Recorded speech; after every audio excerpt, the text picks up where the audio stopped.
सरवाना की इस पावन धरती पर आकर के देखते हैं तब लगता है अभी तो हमारा सनातन धर्म जवान हो रहा है। इस गर्मी में भयंकर गर्मी पड़ रही है, प्राय 45 डिग्री धूप बढ़ रही है। उसके बाद में भी हमारे सनातनी हिंदू हजारों की संख्या में यहाँ बैठ करके इस कार्यक्रम को सफल कर रहे हैं। यही सनातन धर्म की विजयी है, यही सनातन धर्म की सफलता है। और हमारा सनातन धर्म, लोग कभी कभी कहते हैं कि धर्म अब वृद्ध होता दिखाई दे रहा। अभी महाराष्ट्र ने कहा कि वृद्ध नहीं हो रहा है, सनातन धर्म जवान हो रहा है। राम मंदिर बनने के बाद सारे मंदिरों में प्रतिष्ठाएं हो रही है। आम जनमानस सनातन धर्म से ओतप्रोत हो रहा है। और विदेश की धरती के लोग यदि अपने माथे पर चंदन लगा करके नंद नंदन को नतमस्तक हो रहे हैं, यह सनातन धर्म की पुष्टि होती है। सनातन धर्म बलवान होता दिखाई देता है। तो इस समय वर्तमान परिप्रेक्ष्य में देखना है कि परिस्थितियां आती जाती रहती है, बदलाव बनते हैं, बिगड़ते हैं। जैसे सरकारें 5 वर्ष के लिए आती और चली जाती है, व्यक्ति रहता है और चला जाता, लेकिन कुर्सी की व्यवस्था वही रहती है। वैसे ही सब बदलाव होता, लेकिन सनातन धर्म वो का वही है, आज भी वही खड़ा है। जो विदेश की धरती, विदेश की संस्कृति से भारत के लोग बाहर जाते हैं तो वहां की सफाई से प्रभावित होते हैं, वहां की रोडों से प्रभावित होते हैं। लेकिन भारतीय संस्कृति ऐसी है, यहाँ की मिट्टी से भी प्रभावित होने का सौभाग्य प्राप्त होता है। और ये बात केवल मैं अकेला नहीं कह रहा हूँ, मुझे एक बात याद आ रही है। बोलना महाराज जी ने आदेश दे दिया है कि जितना बोलना बोलो। तो एक प्रसंग निवेदन कर रहा हूं। एक विदेश का व्यक्ति भारत की तरफ लौट रहा था, जिसका आप सभी ने नाम सुना है और आज भी एक सीरियल टीवी में कभी कभी देखने को मिलता है। और उसमें कहा जाता है कि जीता वही सिकंदर। जिस सिकंदर का नाम लिया जाता है वो एक विजेता था, पूरे संसार भर में उसने विजय प्राप्त करी। ऐसा विजेता जब भारत की धरती की तरफ रवाना होने लगा, तब उसके गुरु से उसने प्रथम बार पूछा, बोले गुरुदेव मैं भारत जा रहा हूं, तो यदि मैं वहां भी, स्वाभाविक है इतनी जगह पर मैंने विजय को प्राप्त किया है, विजय अब मेरे चरण चूम रही है, तो भारत जा रहा हूं, तो आपके लिए क्या लेकर के आऊं, कोई आदेश देना है तो। उस समय सिकंदर के गुरु ने कहा कि सिकंदर सुनो, तुम भारत जा रहे हो, प्रथम बार तो तेरी विजय नहीं हो सकती है, क्योंकि वह सनातन धर्म है। बाकी जगह पीर आते हैं, पैगंबर आते हैं, लेकिन भारत की भूमि वह है जहां पर स्वयं परमात्मा उतर करके धरती पर आता है। वो भारत की धरती है। स्वयं गंगा जी स्वर्ग छोड़ करके इस धरती पर आई, वो भारत की भूमि थी। साक्षात 24 अवतार के रूप में परमात्मा इस धरती पर आए, वो भारत की धरती थी।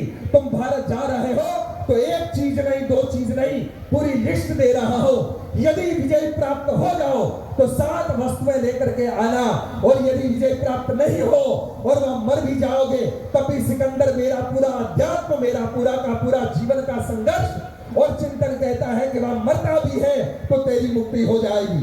मैं भारत के बारे में निवेदन कर रहा हूं, वो भारत नहीं जिस भारत के बारे में आज बातें हो रही है, मैं उस भारत की बात कर रहा हूं। स्वर्ग छोड़ करके जिस भारत को स्वीकार किया गंगा ने, उस भारत की बात कर रहा हूं।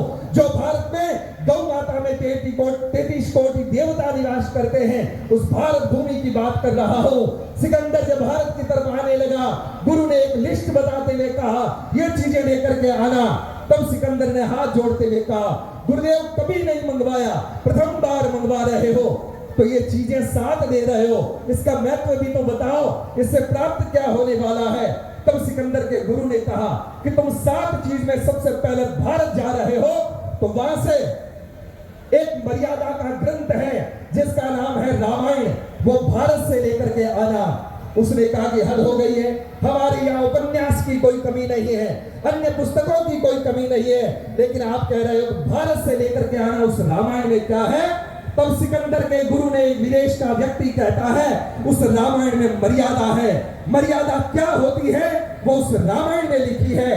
पिता और पुत्र के बीच कैसे संबंध होने चाहिए रामायण सिखाएगी, भाई भाई के बीच कैसे संबंध होने चाहिए रामायण सिखाएगी, पति पत्नी के बीच कैसे संबंध होने रामायण सिखाएगी, गुरु शिष्य के बीच कैसे संबंध होने ये भी रामायण सिखाएगी, और मित्र के साथ में कैसा संबंध होना चाहिए वो भी रामायण सिखाएगी। ये जब बात कही सिकंदर प्रभावित हुआ, बोले ऐसा भी क्या है, बोले हमारे यहाँ तो, और आज हम सब देख रहे हैं न तो विदेश की स्थितियां ऐसी है, बाप और बेटी बीच में क्या रिश्ता है पता ही नहीं चल रहा है। किसी भी स्त्री के साथ किसी पुरुष का क्या रिश्ता हो सकता है पता तक नहीं, लेकिन रामायण के विषय में भारत बताता है। तो तुम भारत जा रहे हो तो रामायण लेते आना। आदमी प्रभावित हुआ। दूसरी चीज क्या लानी है, मतलब है कि यदि मर्यादा सीखनी हो तो भारत की भूमि की आवश्यकता पड़ेगी। और सिकंदर ने कहा गुरुदेव दूसरी वस्तु क्या लेकर के आओ, बोले भारत जा रहे हो तो वहां से गीता नाम का ग्रंथ लेकर के आना, जिसमें 700 श्लोक है और 17 अध्याय है। बोले उसमें ऐसा क्या है, बोले वो एक ऐसी पुस्तिका है कि आदमी जीवन भर कैसा भी जीवन जिए, चाहे वो पाप करता है, पुण्य करता है, अत्याचार करता है, कैसा भी जीवन जिया और वो मरणासन पर पड़ा हो, यदि गीता का पाठ उसे सुना दिया जाए, मरता मरता आदमी भगवान के धाम चला जाता है, मोक्ष के द्वार खुल जाते हैं। वो उस पुस्तक की करामात है, यह ताकत है भारतीय सनातन ग्रंथ की। इसलिए बंधुओं प्रभावित हुआ। आप हम सब जानते हैं केवल ये गीता कर सकती है, और आदमी प्रभावित हुआ और कहा कि और भारत से क्या लेकर के आऊं, तब का तीसरी वस्तु लेकर के आना। भारत जा रहे हो तो गंगा जल लेकर के आना। बोले उस गंगा जल में क्या है, पानी तो हमारे यहाँ पर भी बहुत है, हमारे यहाँ भी बहुत फिल्टर प्लांट लगे हैं, बहुत सारे कैंपरों की व्यवस्था है। बोले हमारे यहाँ पानी तो है लेकिन जल नहीं है। भारत में गंगा जल केवल और केवल गंगा में बहने वाले पानी के लिए जल शब्द का उपयोग हुआ है। बोले उसमें ऐसी क्या करामात है, क्या विशेषता है। बोले हमने कहा था ना कि गीता को सुनाने से मुक्ति के द्वार खुलते हैं, लेकिन गंगा जी के पानी की करामात सुनो सिकंदर। सिकंदर ने कहा क्या, बोले आदमी मर जाता है, मरने के बाद जल जाता है, राख हो जाता, केवल अस्थियां बचती है, हड्डियां। वो अस्थियां ले जाकर के गंगा जल में डाल दे यदि हरिद्वार में, तो व्यक्ति के मोक्ष के द्वार खुल जाते हैं। यह भारत के पानी की करामात है। इसलिए हे हिंदुओं, अपने आप को सामान्य समझने का बिल्कुल भी चेष्टा न करें। हम भारतीय हैं, सनातनी हैं। यहाँ पे पानी की करामात है, मरने के बाद भी मोक्ष देने का सामर्थ्य है भारत के जल में। इसलिए हम लोग सभी समृद्ध हैं। तो कहा गया कि बताओ चौथी क्या चीज है जो भारत से लेकर के आओ। तब कहा कि भारत जा रहे हो तो भारत से वृंदावन की मिट्टी लेकर के आना। बोले उस मिट्टी में ऐसा क्या है, बोले आदमी जीवन कैसा भी जिए, लेकिन उस मिट्टी में यदि लोटपोट हो जाए तो वो मिट्टी भारत की केवल 84 काटने का सामर्थ्य रखती है। इसलिए वृंदावन में आज भी लोटपोट होते हैं, इसीलिए कि हमारे परमात्मा ने वरदान दिया है, उस मिट्टी में लोटपोट होने वाले की 84 कर जाती है। भारत का पानी और भारत की मिट्टी इतनी बड़ी क्रांति कर सकती है, इससे ज्यादा हमारा सौभाग्य क्या हो सकता है। बंधुओं, गर्व करना चाहिए अपने आप पर। और का पांचवी वस्तु क्या लेकर के आओ। तब सिकंदर के गुरु ने कहा भारत की भूमि पर जा रहे हो तो वहां से कमल का फूल लेकर के आना। बोले उसमें ऐसा क्या है, बोले उसमें सुगंध है, उसमें रूप भी है। कहा जाता है ना कि चंपा तुझ में 3 गुण रूप रंग और बास, लेकिन एक अवगुण ऐसो भरियो जो भवरन आवे पास। बोले एक चंपा जो होता है उसकी एक विशेष बात होती, बोले क्या, सभी पुष्पों पर भंवर बैठता है लेकिन चंपे के फूल पर भंवर कभी नहीं बैठता है। तब पूछा कि चंपा तेरे में कोई न कोई दुर्गुण है, इसलिए भंवर तेरे पास नहीं आता। चंपे ने कहा नहीं नहीं, मेरी विशेषता है। बोले क्या, बोले मेरे में और उसमें एक रिश्तेदारी है। बोले क्या रिश्तेदारी है, बोले चंपा वर्णी राधिका। बोले चंपा का जो पेड़ होता, पौधा होता है, वो राधा जी का स्वरूप है। चंपो वर्णी राधिका भंवर हरि का दास। बोले भंवर जो है वो भगवान का दास है, यही कारण आवे नहीं भंवर चंपा पास। मैं उसके माँ के रूप में लगता हूँ, इसलिए बेटा माँ के ऊपर आकर के कैसे बैठेगा, ये मर्यादा निभा रहा है। तो पुष्प की ये विशेषता है कि कमल के पुष्प की तरह जीवन रखना, हंसता मुस्कुराता खिलता हुआ रंग बिरंगा जीवन हो। और आखिरकार छोटी वस्तु भारत जा रहे हो तो लेकर के आना। बोले क्या, बोले भारत जा रहे हो तो वहां से एक बांसुरी लेते आना। बोले उस बांसुरी में क्या है, बोले हमने सुना है कि भारत का एक ग्वाला गायों के पीछे दौड़ता था और कभी बांसुरी बजाता था, ग्वाल बाल दौड़ करके आ जाते थे।